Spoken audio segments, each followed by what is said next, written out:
தமிழக முன்னாள் முதலமைச்சர் கருணாநிதி கேட்டுக்கொண்டதன் காரணமாகவே ஸ்டாலினுடன் இணைந்து செயல்பட்டு கொண்டிருப்பதா மதிமுக பொதுச் செயலாளர் வைகோ சொல்லியிருக்காரு.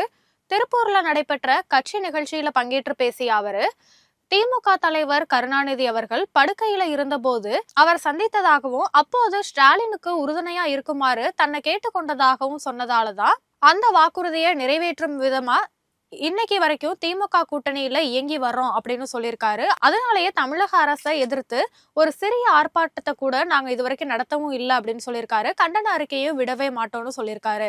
இத்தனை சீட் கட்டாயம் எங்களுக்கு வேணும்னு நாங்க எந்த ஒரு நிர்பந்தமும் செய்யல.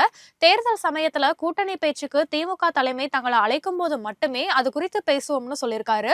திமுக கூட்டணியில இருக்கும் கம்யூனிஸ்ட், விடுதலை சிறுத்தைகள் போன்ற கட்சிகள் அரசுக்கு எதிராக போராட்டம் நடத்தும் அதே நேரத்துல நாங்களும் அந்த கட்சிகளை போல இருக்க வேண்டிய அவசியம் இல்லன்னு சொல்லியிருக்காரு. தங்களோட கூட்டணி தர்மத்தை பின்பற்றுவோம் அப்படின்னு வைகோ சொல்லியிருக்காரு. இந்த சூழல்ல மதிமுக அவைத் தலைவர் அர்ஜுன்ராஜ் மதிமுகவோட திமுக கூட்டணி வைத்து தேர்தலை எதிர்கொண்ட 2019, 21, 24ஆம் ஆண்டு தேர்தல்கள்ல திமுக கூட்டணி மகத்தான வெற்றி பெற்றிருப்பதாகவும் அந்த கட்சியுடன் கூட்டணி வைக்காத 2011, 14 தேர்தல்கள்ல திமுக கூட்டணி படுதோல்வியை சந்திச்சிருக்கு அப்படின்னு சுட்டி காட்டியிருக்காரு. ஆகவே திமுக கூட்டணிக்கு மதிமுக எவ்வளவு முக்கியம் அப்படிங்கறத புரிந்து கொள்ளணும் அப்படின்னு வலியுறுத்தி இருக்காரு. திமுக கூட்டணியில மதிமுக அலட்சியம் செய்யப்படுவதா குற்றச்சாட்டு எழுந்ததோட பின்னணியில வைகோ உள்ளிட்ட அந்த கட்சியோட நிர்வாகிகள் இப்படி ஒரு கருத்தை பதிவு செய்திருப்பதும் குறிப்பிடத்தக்கது.